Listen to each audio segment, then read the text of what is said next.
Hello student, class 8 science का question paper है annual school exam 24-25 session का। तो जिन बच्चों का एग्ज़ाम हो चुका है वो अपने आंसर चेक कर सकते हैं। तो एग्ज़ाम कैसा गया कमेंट करना, इजी था हार्ड था। एंड जिनका नेक्स्ट डे एग्ज़ाम है या फिर उसके बाद, तो उनके लिए इम्पॉर्टेंट है अच्छी तरह से प्रैक्टिस कर लेना। तो चलिए इसका स्टार्ट करते हैं सोल्यूशन। तो इसके सेक्शन ए के क्वेश्चंस देखेंगे सबसे पहले। तो पहले हम इंग्लिश मीडियम को डिस्कस करते हैं, फिर हिंदी में आएंगे। तो जिनके एग्ज़ाम नहीं हुए प्लेलिस्ट को भी चेक कर लेना, लिंक डिस्क्रिप्शन में। प्लेलिस्ट के अंदर भी इंपॉर्टेंट क्वेश्चन पेपर्स है, उसे अच्छी तरह से प्रैक्टिस कर लेना एंड इसे भी। एंड जिनके एग्ज़ाम हो चुके वो अपने आंसर मैच कर लीजिए। तो क्वेश्चन 1 देखिए सेक्शन ए का। The ultrasound equipment works at frequencies less than 20,000 hertz. True है कि फॉल्स? तो फर्स्ट क्वेश्चन में ट्रू फॉल्स था। तो जो अल्ट्रासाउंड इक्विपमेंट होते हैं वो क्या फ्रीक्वेंसी लेस देन 20,000 हर्ट्ज पे वर्क करती है? मैंने आपको बताया था कि जो ऑडिबल फ्रीक्वेंसी रेंज होती है जिसको ह्यूमन ईयर सुन सकता है वो 20 हर्ट्ज से 20,000 हर्ट्ज तक होती है ना। ये आपको मैंने लास्ट वीडियोस में बताया भी था। तो जो ऑडिबल रेंज होती है वो 20 हर्ट्ज से 20,000 हर्ट्ज तक होती है, जो ह्यूमन सुन सकते हैं। ठीक है, ये ऑडिबल रेंज मतलब जो हम सुन सकते हैं, ह्यूमन सुन सकते हैं। अब 20 हर्ट्ज से अगर बिलो 20 हर्ट्ज हुई, अगर 20 हर्ट्ज से कम होती है तो उसको हम नहीं सुन सकते। उनको कुछ एनिमल्स सुन सकते हैं। तो बिलो 20 हर्ट्ज को हम इंफ्रासोनिक कहते हैं। क्या कहते हैं? इंफ्रासोनिक। ठीक है, इंफ्रासोनिक। बट जो 20,000 से ऊपर वाली होती है, हम 20 हर्ट्ज से पहले वाली भी नहीं सुन सकते और 20,000 हर्ट्ज से ज़्यादा वाली भी नहीं सुन सकते। हम कितनी सुन सकते हैं? 20 हर्ट्ज से 20,000 हर्ट्ज तक। तो जो बिलो 20 हर्ट्ज है वो तो इंफ्रासोनिक है, और जो 20,000 से ऊपर होती है उसको हम नहीं सुन सकते, वो अल्ट्रासाउंड होती है। कैसी होती है वो? अल्ट्रासाउंड। तो मेडिसिन वगैरह में अल्ट्रासाउंड में या इनर ऑर्गन्स को पता करने में हम वो अल्ट्रासाउंड का यूज़ करते हैं। तो एक्चुअल में वो 20 हर्ट्ज से ज़्यादा वाली होती है। तो जबकि आपके क्वेश्चन में क्या है? 20 हर्ट्ज से कम वाली बोली है। तो 20 हर्ट्ज से ज़्यादा वाली को हम अल्ट्रासाउंड कहते हैं, कम वाली को नहीं, ज़्यादा वाली को। तो 20,000 से हर्ट्ज वाली जो ज़्यादा होती है उनको अल्ट्रासाउंड कहा जाता है, और जो कम होती है 20 हर्ट्ज से वो इंफ्रासोनिक होती है, और जो हम सुन सकते हैं वो इतनी होती है। तो यहाँ पे फॉल्स है, क्योंकि उन्होंने बोला है कि जो अल्ट्रासाउंड है वो आपका 20,000 से लेस होता है, जबकि वो उससे ज़्यादा होता है। तो इसलिए फॉल्स है। तो आई होप सबने फॉल्स लिखा होगा, कमेंट करके बताना। नेक्स्ट क्वेश्चन देखो। Burning of fuel is a major cause of pollution. जब फ्यूल्स जलते हैं, कोयला जलता है या कोई भी फ्यूल जलता है, तो उससे कौन सा पोल्यूशन होता है? उससे स्मोक निकलता है ना, धुआं निकलता है, तो उससे एयर पोल्यूशन होता है। कैसा पोल्यूशन होता है? Air pollution. ठीक है, तो सेकंड का आंसर एयर पोल्यूशन आएगा। नेक्स्ट देखो। Right any one use of bitumen. Bitumen जो कोयला की एक क्वालिटी होती है बिटुमिन, उसका एक यूज़ बताना है। तो जो बिटुमिन होता है वो रोड कंस्ट्रक्शन में यूज़ होता है या वाटर प्रूफिंग में यूज़ किया जाता है उसका। ठीक है, एसफॉल्ट के साथ मिक्स किया जाता है उसे। तो रोड कंस्ट्रक्शन और वाटर प्रूफिंग एक ही पूछा था, आप एक लिख सकते थे। नेक्स्ट है the state of rest is considered to be state of dash speed. तो जब अगर कोई रेस्ट में है तो क्या वो चल रहा है? नहीं चल रहा है। तो अगर वो चल ही नहीं रहा, वो रेस्ट में है, तो उसकी स्पीड क्या होगी? ज़ीरो होगी ना। तो रेस्ट को हम क्या कहेंगे? या तो नो स्पीड कहेंगे या ज़ीरो स्पीड कहेंगे। तो इसका आंसर या तो नो स्पीड लिखना है या ज़ीरो स्पीड। नेक्स्ट देखो, तो या तो नो आना था या ज़ीरो आना था। ठीक है, नेक्स्ट क्वेश्चन देखिए। The electrostatic force is an example of contact force. Electrostatic force क्या कॉन्टैक्ट फोर्स होता है? कॉन्टैक्ट फोर्स तो वो होता है जो कॉन्टैक्ट पे लगता है, कॉन्टैक्ट करने पे लगता है, जैसे आपका मस्कुलर फोर्स हो गया, है ना, ये कॉन्टैक्ट फोर्स है। बट जो इलेक्ट्रोस्टैटिक फोर्स है वो तो चार्ज के अट्रैक्शन और रिपल्शन से होता है, तो उसमें तो कॉन्टैक्ट नहीं होता ना। इलेक्ट्रोस्टैटिक फोर्स में कॉन्टैक्ट नहीं होता, तो ये कॉन्टैक्ट फोर्स नहीं है, ये नॉन कॉन्टैक्ट फोर्स है। तो ये फॉल्स है आपका। तो ये कैसा है? नॉन कॉन्टैक्ट, फॉल्स है। मैग्नेटिक फोर्स भी नॉन कॉन्टैक्ट फोर्स में आता है।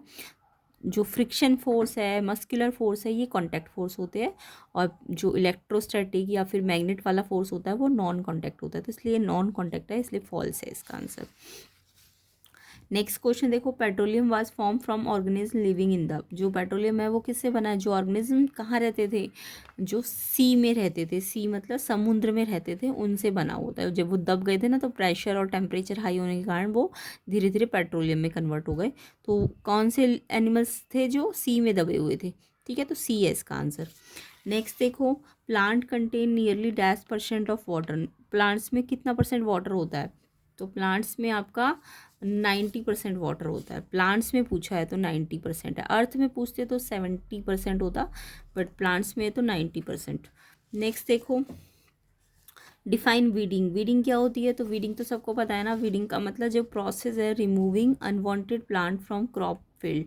जब क्रॉप फील्ड में से हम अनवांटेड प्लांट को, जो प्लांट अनवांटेड होते हैं उनको रिमूव करते हैं, तो उस प्रोसेस को हम वीडिंग कहते हैं। ठीक है, नेक्स्ट देखो, नेक्स्ट 9th, नेक्स्ट क्वेश्चन है 9th, gravity is a property of earth alone. Gravity सिर्फ अर्थ की प्रॉपर्टी है, सिर्फ अर्थ ही ग्रेविटी लगाती है, ग्रेविटी वाला फोर्स। ट्रू है कि फॉल्स? तो अलोन बोला है, अर्थ अकेले थोड़ी ना लगाती है। एवरी ऑब्जेक्ट यूनिवर्स में हर कोई ग्रेविटी का फोर्स लगाता है। तो यहाँ पे एवरी ऑब्जेक्ट जो जिसके पास मास होगा, ठीक है, एवरी ऑब्जेक्ट विच हैव मास, वो एक दूसरे पे फोर्स लगाते हैं। तो ऐसा नहीं कि सिर्फ अर्थ ही लगा रही है, ऑब्जेक्ट कोई भी हो जिसके पास मास है वो ग्रेविटेशनल फोर्स लगाता है। तो यहाँ पे अर्थ अलोन बोला है, इसलिए फॉल्स है। ठीक है, अलोन बोला है इन्होंने, अर्थ ही लगाती है बस, तो ये फॉल्स है। नेक्स्ट क्वेश्चन इसका ऑप्शन वाला था, right an example of force of gravity. Force of gravity का एग्जाम्पल देना था। तो फोर्स ऑफ ग्रेविटी जैसे कि revolution of moon around the earth, earth के चारों ओर मून घूम रहा है ना, तो ये आपका फोर्स ऑफ ग्रेविटी है। या फिर मून की जगह प्लैनेट घूम रहे अर्थ, है ना, सन के चारों ओर planet move, revolution of planet around sun, है ना, तो ये सब क्या है हमारे, ये फोर्स ऑफ ग्रेविटी है। नेक्स्ट देखो 9th, 10th, right any one example of the muscular force. Muscular force जो कॉन्टैक्ट फोर्स होता है ना, उसको मस्कुलर फोर्स कहते हैं, जो मसल्स लगाती है। तो यहाँ पे आपको यहाँ पे लिखना था कैरी पहले एग्जाम्पल देना था, 10th में एग्जाम्पल देना है मस्कुलर फोर्स का। तो एक बैग को आप शोल्डर्स पे उठाते हो तो मसल्स की हेल्प से उठाते हो ना, या फिर वॉक कर रहे हो तो आपके पैरों के मसल्स काम कर रहे हैं, या लिफ्ट कर रहे हो ऑब्जेक्ट्स को। तो ये एक एग्जाम्पल देना था आपको। उसके बाद नेक्स्ट इसका ऑप्शन वाला था मस्कुलर फोर्स होता क्या है? तो the force that muscles apply, जो फोर्स मसल अप्लाई करती है ऑब्जेक्ट्स पे जब वो कॉन्टैक्ट पे होती है। तो एक तरह से ये कॉन्टैक्ट फोर्स है जो मसल्स लगा रही है ऑब्जेक्ट्स पे। एग्जाम्पल मैंने बताई दिया, वॉकिंग करना, लिफ्टिंग ऑब्जेक्ट, तो ये मस्कुलर फोर्स होते हैं। नेक्स्ट क्वेश्चन देखो, नेक्स्ट क्वेश्चन इसमें आपका 11th है, bubbles of which two gases are formed on the electrode immersed in a water when current is pass. तो जब पानी में आप करंट पास करते हो तो वहाँ पे दो गैसेस बनती है। वाटर जो होता है H2 और O2 में डिवाइड हो जाता है। वाटर किस किस गैस से बना है? H2 और O2 से ना, तो हाइड्रोजन और गैस ऑक्सीजन। तो दो गैसेस कौन सी है? वाटर के अंदर कौन कौन सी गैसेस होती है? हाइड्रोजन और ऑक्सीजन। तो इलेक्ट्रोड पे हाइड्रोजन और ऑक्सीजन, ये दो गैसें बनती है। अब अलग से क्वेश्चन अगर किसी और का नेक्स्ट डे पेपर हो तो ये पूछ सकते हैं हाइड्रोजन कौन से इलेक्ट्रोड पे बनती है और ऑक्सीजन कौन से इलेक्ट्रोड पे बनती है। तो जो हाइड्रोजन होती है वो कैथोड पे बनती है, और जो ऑक्सीजन होती है वो एनोड पे बनती है। एनोड आपका पॉजिटिव इलेक्ट्रोड होता है, पॉजिटिव होता है, और कैथोड आपका नेगेटिव इलेक्ट्रोड होता है, ये भी याद रखना है। ठीक है, तो हाइड्रोजन कैथोड पे बनती है और ऑक्सीजन आपकी एनोड पे। अभी आपको फिलहाल जस्ट गैसेस के नाम पूछिए, तो हाइड्रोजन और oxygen. Next 12th, wild life is an exhaustible natural resource. Exhaustible जो ख़त्म हो सकता है, यस। वाइल्ड लाइफ को अगर हम केयरफुली यूज़ ना करें, जंगलों को ऐसे ही काटते रहेंगे, फॉरेस्ट को ऐसे ही काटते रहेंगे, तो वो जल्दी ख़त्म हो सकते हैं ना, एनिमल्स भी एक्सटिंक्ट हो सकते हैं। तो वाइल्ड लाइफ ऐसा नहीं है कि ये अनलिमिटेड है, ये लिमिटेड है। अगर हम इसे केयरलेसली यूज़ करते रहे तो ये ख़त्म भी हो सकते हैं। तो इन्होंने बोला एग्जॉस्टिबल नेचुरल रिसोर्स है, जो ख़त्म हो सकती है। यस, ख़त्म हो सकती है ये, ट्रू। तो इसका आंसर क्या होगा? एग्जॉस्टिबल है, ट्रू। ठीक है, नेक्स्ट इसका सेक्शन बी है, तो सेक्शन बी में भी कर लेते हैं। तो ये सारे हिंदी वाले क्वेश्चंस है। सेक्शन बी में आपको नेम पूछा था करियर का, मलेरिया पैरासाइट, ये मैंने कल ही कराया था आपको। तो जो मेरी प्लेलिस्ट की वीडियोस है उनको ज़रूर चेक कर लेना, मोस्टली क्वेश्चन उसी में से आए हुए हैं। प्लेलिस्ट का लिंक डिस्क्रिप्शन में है। एंड अदर पार्ट्स के लिए भी आप वीडियो को ज़्यादा से ज़्यादा लाइक कर देना, शेयर कर देना। इसके नेक्स्ट पार्ट में सेक्शन सी डी बनेगा, तो जिसके लिए आपको 1000 लाइक जल्दी जल्दी करने हैं। तो उसका नेक्स्ट पार्ट भी कवर हो जाएगा। तो सेक्शन बी देखो, name of carrier of malaria parasite. Malaria parasite कौन कौन कौन फैलाता है मलेरिया पैरासाइट? तो ये आपको फीमेल एनोफिलीज मॉस्किटो जो होते हैं, ये कल ही कराया था ये क्वेश्चन मैंने। फीमेल एनोफिलीज जो मॉस्किटो होते हैं वो मलेरिया फैलाते हैं। मलेरिया का करियर पूछा है ना, तो पहला वाला मलेरिया, मलेरिया कौन फैलाता है? Female anopheles mosquito. नेक्स्ट पूछा है आपसे डेंगू वायरस कौन फैलाता है? तो डेंगू वायरस का कैरियर कौन है? ये है एडीज मॉस्किटो, जो एडीज मच्छर होते हैं वो फैलाते हैं डेंगू। ठीक है, नेक्स्ट देखो, इसका ऑप्शन वाला क्वेश्चन था, what is the causative micro organism of hepatitis A. Hepatitis A का जो माइक्रो ऑर्गेनिज्म जो फैलाता है हेपेटाइटिस ए, उसका और माइक्रो ऑर्गेनिज्म का नाम पूछा है। तो इसका नाम है hepatitis A virus. Hepatitis A virus HAV, ये वायरस का नाम है इसका, हेपेटाइटिस ए के लिए। नेक्स्ट है इसका सेकेंड वाला, right it any one preventive measure. तो इसको अगर हेपेटाइटिस ए को रोकना है तो उसके लिए क्या प्रिवेंटिव मेजर हो सकता है, क्या कैसे रोका जा सकता है हेपेटाइटिस ए? तो वैक्सीनेटेड होकर इसको रोकने का ये प्रिवेंशन पूछा गया है नेक्स्ट में। तो प्रिवेंशन ऑफ हेपेटाइटिस इसका सेकेंड पार्ट है, ये फर्स्ट पार्ट था। तो इसका प्रिवेंशन है वैक्सीनेटेड हो जाओ, वैक्सीन्स लगा लो, या फिर गुड हाइजीन रखनी चाहिए, कंटेमिनेटेड वाटर वगैरह से बचना चाहिए, है ना। कांटेक्ट में जो ऑलरेडी इससे ग्रसित है इस वायरस से, उससे कांटेक्ट अवॉइड करो। तो हाइजीन रखो, वैक्सीनेटेड हो जाओ, है ना। तो ये सब इसके प्रिवेंशन है। Next third question, what is the reason that we are not crushed under the force of gravity. क्या रीज़न है कि फोर्स ऑफ ग्रेविटी लग रहा है बट फिर भी हम क्रश नहीं हो रहे, हम दब नहीं रहे उस फोर्स ऑफ ग्रेविटी से? तो इसका रीज़न क्या है? देखो थर्ड का, जो हमारे बॉडी के अंदर ब्लड होता है ना, flowing blood and body fluid, हमारी बॉडी इनसाइड आवर बॉडी जो बॉडी फ्लूइड्स होते हैं, ब्लड्स होते हैं, ये भी फ्लो कर रहे होते हैं हमारी बॉडी के अंदर। तो ये क्या करते हैं? ये भी प्रेशर बनाते हैं। तो अंदर एक प्रेशर बन रहा है हमारी बॉडी के अंदर और बाहर एक एटमॉस्फेरिक प्रेशर है ना। तो जो अंदर वाला प्रेशर है वो एक्चुअल में कैंसिल कर देगा या फिर काउंटर कर देगा। किसको काउंटर कर सकता है? किसको? इफेक्ट ऑफ एटमॉस्फेरिक प्रेशर, जो बाहर से प्रेशर लग रहा है एटमॉस्फेयर का और जो हमारी बॉडी लगा रही है। क्यों लगा रही है? ब्लड और फ्लूइड्स होने के कारण, ब्लड और फ्लूइड भी तो फ्लो कर रहे हैं, उनके कारण भी तो बॉडी के अंदर एक प्रेशर आ रहा है, इनसाइड प्रेशर। तो इनसाइड प्रेशर काउंटर कर देगा या कैंसिल कर देगा जो बाहर का प्रेशर है, एटमॉस्फेरिक प्रेशर, इसलिए हम दबते नहीं है, क्रश नहीं होते। ठीक है, तो ये इसका रीज़न है। नेक्स्ट इसका ऑप्शन वाला क्वेश्चन देखो, third, why does the area of pointed end of nail is much smaller than that of its head. जो पॉइंटेड एंड का एरिया होता है, नेल मतलब कील जो होती है, कील का जो पॉइंटेड एंड होता है उसका एरिया कम होता है, बहुत कम होता है। और जो हेड होती है कील की, मतलब कील की जो ऊपर का हिस्सा है वो तो, हेड जो होता है वो तो चौड़ा होता है, और जो कील का नीचे वाला हिस्सा होता है बहुत नुकीला होता है। तो क्यों उसका जो एरिया बहुत कम क्यों है उसके नीचे वाला पॉइंटेड एंड का? तो क्योंकि आपको क्या करना है, कील को तो पुश करके आपको वुडन प्लैंक में डालना होता है ना, ताकि वो आसानी से पुश होके अंदर चली जाए। तो इसमें रीज़न है कि स्मॉल, जितना ज़्यादा एरिया कम होगा ना, स्मॉलर द एरिया, जो लार्जर प्रेशर होता है, प्रेशर उतना ज़्यादा होता है। जितना कम एरिया होगा प्रेशर उतना ज़्यादा लगता है। तो जो सेम फोर्स अगर हमें लगाना है तो हमें प्रेशर इतना चाहिए कि वो जो पॉइंटेड एंड है नेल का वो पुश कर जाए किस में, वुडन प्लैंक में ईजीली। तो हम कम फोर्स में या कम प्रेशर में क्या लगाना चाहते हैं, ज़्यादा हम मतलब प्रेशर भी ज़्यादा नहीं लगाना चाहते, लेकिन हम उसे पुश करके अंदर डालना चाहते हैं। तो हम क्या करेंगे, उसी फोर्स पे, अगर वो एंड पॉइंटेड एंड होगा तो हम कम फोर्स लगा के ही क्या कर पाएंगे, उसको आसानी से उस नेल को पुश कर पाएंगे। ठीक है, क्योंकि उसका एरिया कम होगा तो उसमें कम फोर्स लगाने से प्रेशर क्या लग जाएगा, ज़्यादा लग जाएगा। तो हम सेम फोर्स में एक ज़्यादा या इनफ प्रेशर लगा पाएंगे, ताकि वो पुश कर जाए pointed end of the nail wooden plank में आसानी से। ओके, तो ये इसका आंसर है। नेक्स्ट देखो, right the full name of LED। तो ये भी मैंने कराया हुआ था। LED की फुल फॉर्म आपको पूछी है। LED की फुल फॉर्म होती है light emitting diode, LED, light emitting diode, ये इसकी फुल फॉर्म है। नेक्स्ट क्वेश्चन देखो, second, why is distil water not a good conductor of electricity. ये भी मैंने कल ही कराया हुआ था। डिस्टिल वाटर क्यों नहीं होता अच्छा कंडक्टर ऑफ इलेक्ट्रिसिटी? देखो, डिस्टिल वाटर का मतलब जो पानी RO वगैरह का होता है उसमें ना कोई आयंस नहीं होते हैं, वो बिल्कुल उसमें इम्प्योरिटी नहीं होती बिल्कुल भी। तो डिस्टिल वाटर के पास, because in distil water no ions या नो चार्ज पार्टिकल, आयन का मतलब चार्ज पार्टिकल्स होते हैं, चार्ज पार्टिकल। ठीक है, नो चार्ज आर प्रेजेंट। तो डिस्टिल वाटर में क्योंकि कोई आयंस नहीं है, कोई चार्ज नहीं है, इसलिए वो इलेक्ट्रिसिटी कंडक्ट नहीं करेगा। ठीक है, नेक्स्ट है फिफ्थ का first, name any two antibiotics. Antibiotics के नाम पूछे गए हैं। तो एंटीबायोटिक्स के नाम है एमॉक्सीसिलिन, एजिथ्रोमाइसिन, MYCIN माइसिन, फ्लक्लो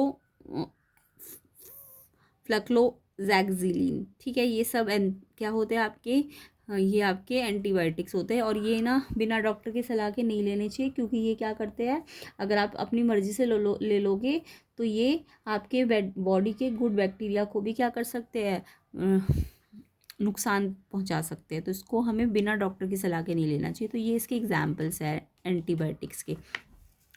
नेक्स्ट है फिफ्थ का second, who discover the vaccine for smallpox. Smallpox की वैक्सीन किसने डिस्कवर की थी? तो ये है आपका Edward Jenner. Question number fifth का सेकेंड वाला एडवर्ड जेनर ने, बाकी ईयर पूछा नहीं गया है, बट पूछा जाए तो 1796 में डिस्कवर किया था स्मॉल पॉक्स की वैक्सीन एडवर्ड जेनर ने। ठीक है, नेक्स्ट है आपका सिक्स का first, if the angle of incidence 60 degree है तो क्या वैल्यू होगी एंगल ऑफ रिफ्लेक्शन की। ये भी मैंने आपको कल ही कराया था।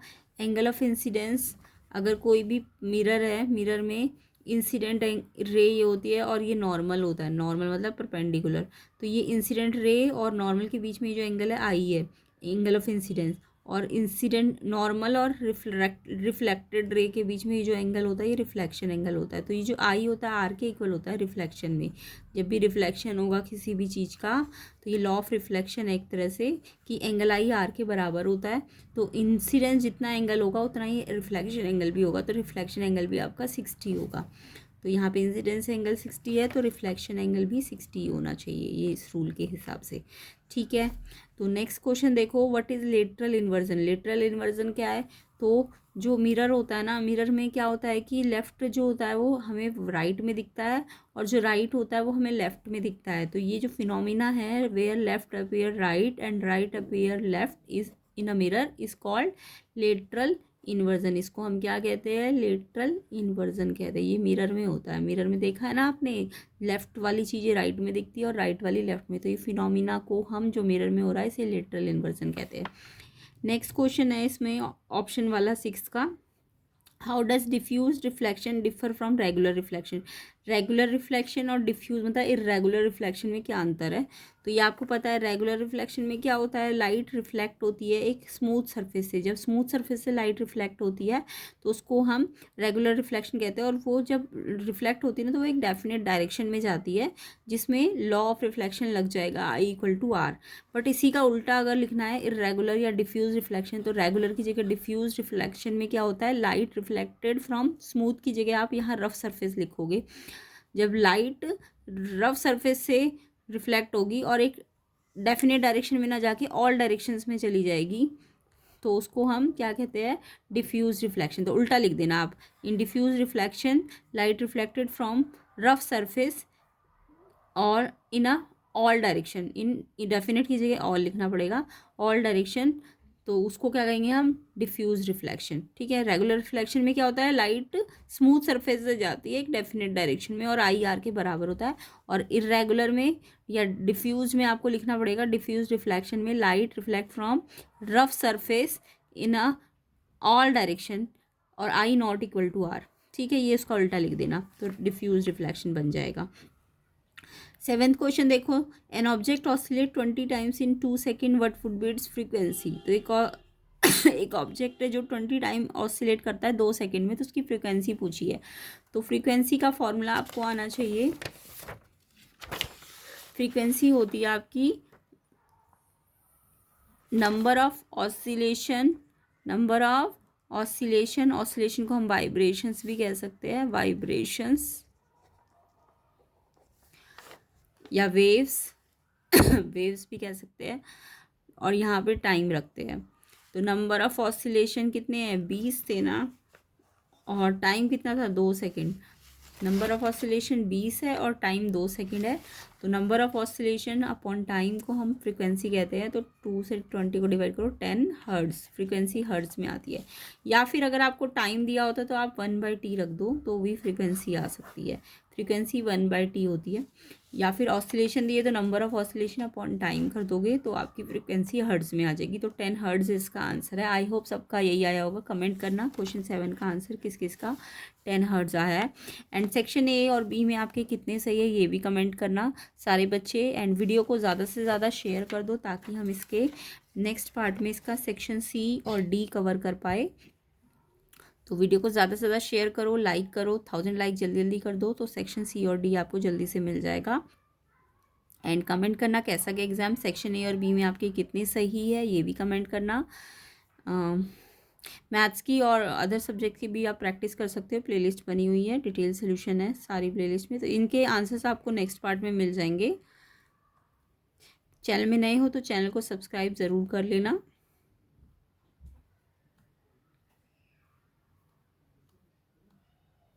प्लेलिस्ट को भी चेक कर लेना जिनके एग्ज़ाम नहीं हुए, अच्छी तरह से प्रैक्टिस करने के लिए लिंक डिस्क्रिप्शन में है। एंड इसके नेक्स्ट पार्ट जो बनेगा उसका लिंक भी आपको डिस्क्रिप्शन में मिल जाएगा।